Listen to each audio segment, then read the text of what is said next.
On paper, a lot of people watching this are doing everything right. You went to school or learned a skill.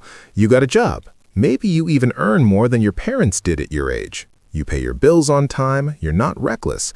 And yet, at the end of most months, money still feels tight. Not catastrophic, not dramatic, just quietly stretched.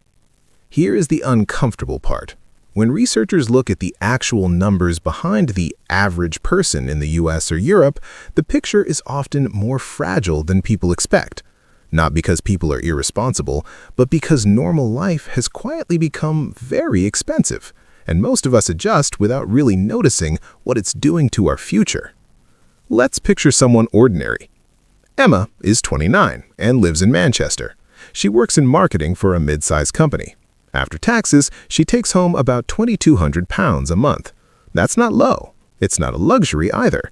It's what many would call doing okay. Her rent for a small one-bedroom flat is £950. Utilities and internet add another £180. Her train pass to commute is £140. Groceries are around £250, sometimes more. She has a student loan deduction that quietly trims her paycheck, and a phone plan that costs £45 a month.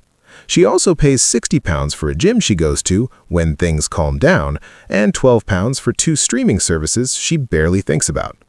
Before she's done anything fun, Emma has already committed most of her income. So when Friday comes and friends suggest dinner, or someone's birthday drinks pop up, or she orders takeaway after a long day, it goes on her credit card. Not huge amounts. £30 here, £60 there. A weekend trip every few months that she tells herself she deserves. Across the Atlantic, Daniel in Chicago looks different but feels similar.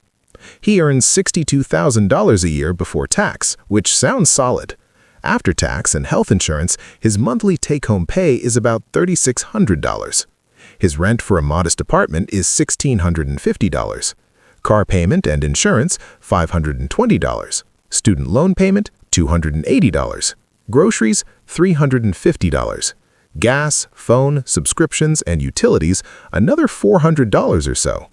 He doesn't live extravagantly. He cooks at home most nights, he doesn't wear designer clothes, but he also uses his credit card for flights to see family, for weddings, for replacing his laptop when it dies, for the occasional weekend away so life doesn't feel like just work and sleep. Emma and Daniel are not bad with money. They are statistically normal. And that's where the first shocking number comes in. In many surveys across the US and parts of Europe, a large share of working adults say they would struggle to cover an unexpected expense of a few hundred or $1,000 or euros without going into debt. Not because they're careless, but because their money is already spoken for by the time it arrives. If you look at average savings balances, especially for people under 35, they're often far lower than you'd expect given education levels and salaries. Meanwhile, consumer debt, especially credit card balances, tends to rise during periods when life just gets a bit more expensive. Rent increases, food prices climb, energy bills spike. What's happening isn't a dramatic collapse, it's a slow squeeze. Back to Emma. At the end of the month, she usually has maybe £50 to £100 left, if that. But her credit card balance sits at around £2,300.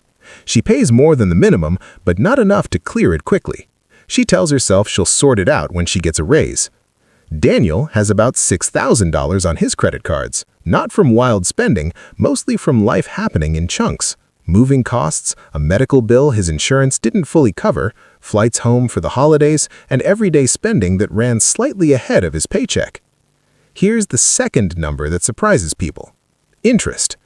Let's say Emma's card charges around 22% interest. On £2,300, that's roughly £500 a year in interest, if the balance doesn't drop much. That's over £40 a month just for the privilege of carrying the past into the present. For Daniel, at a similar rate on $6,000, interest alone can be well over $1,200 a year. That's $100 a month that buys him absolutely nothing new. No one ever sits down and chooses to spend $100 a month on past groceries and old weekends. It just quietly happens. Now zoom out. Imagine that pattern continuing for 10 years. Not the exact same balance, but always something on the card. Always a few thousand rolling over. Over a decade, Emma could easily pay several £1,000s in interest without dramatically changing her lifestyle at all. Daniel could pay well over $10,000 just in interest, not including the original spending. That's not a moral failure, it's a math outcome. And it's connected to another state that rarely gets discussed in a calm way. Lifestyle costs tend to rise almost automatically with income. Not because people are greedy, but because upgrades feel reasonable. When Emma got her last raise, she didn't start buying luxury handbags. She moved from a house share into her own flat because she was tired of roommates.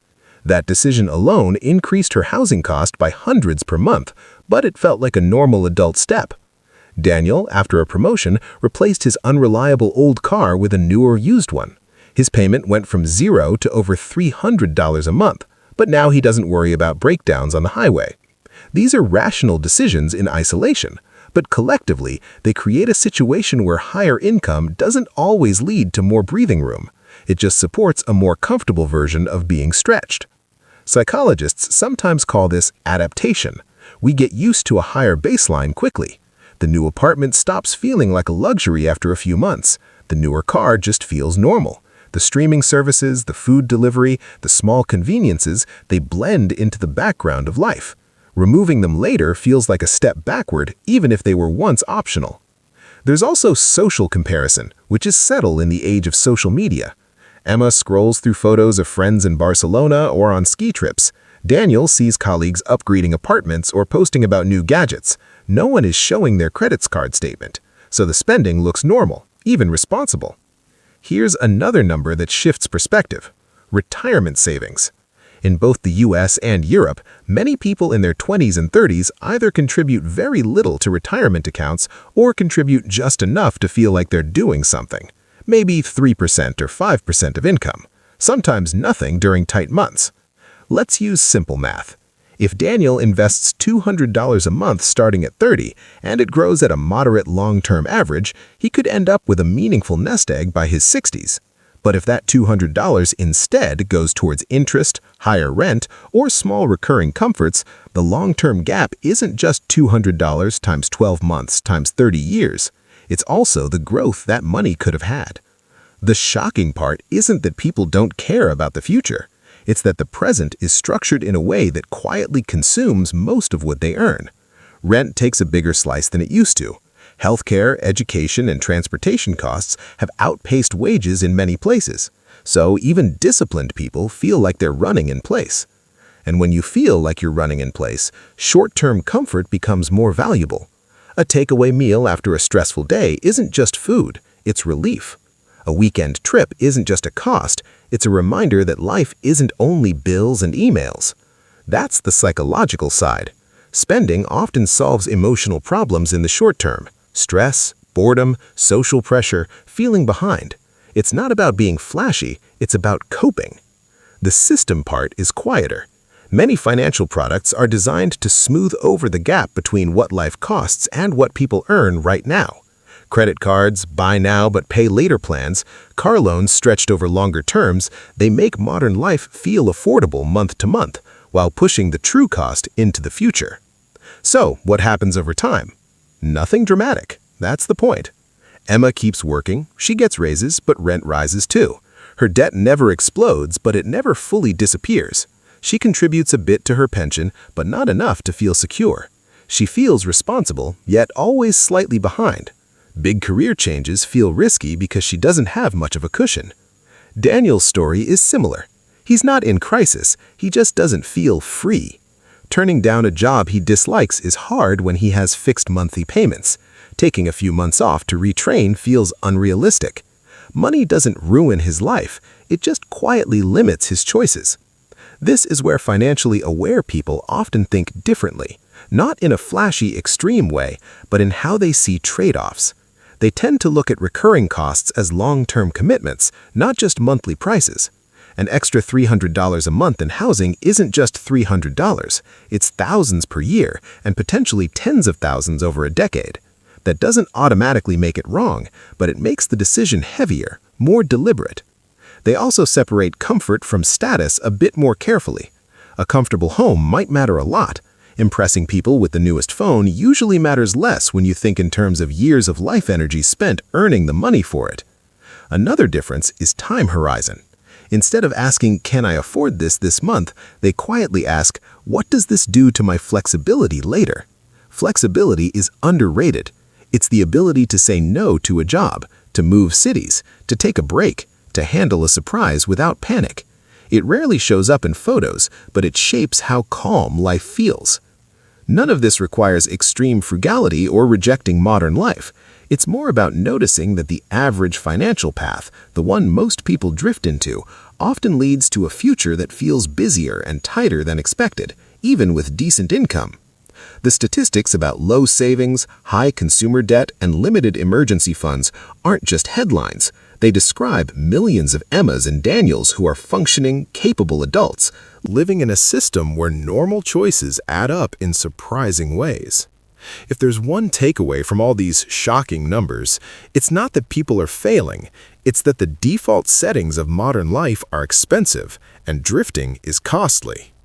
Awareness doesn't magically solve everything, but it changes how you see the next decision, the next upgrade, the next subscription, the next "I'll deal with it later." Over time, small differences in how people interpret those moments can lead to very different levels of stress and freedom, even on similar salaries. You don't have to become a different person overnight, but understanding that the average path leads to average financial strain can be oddly calming.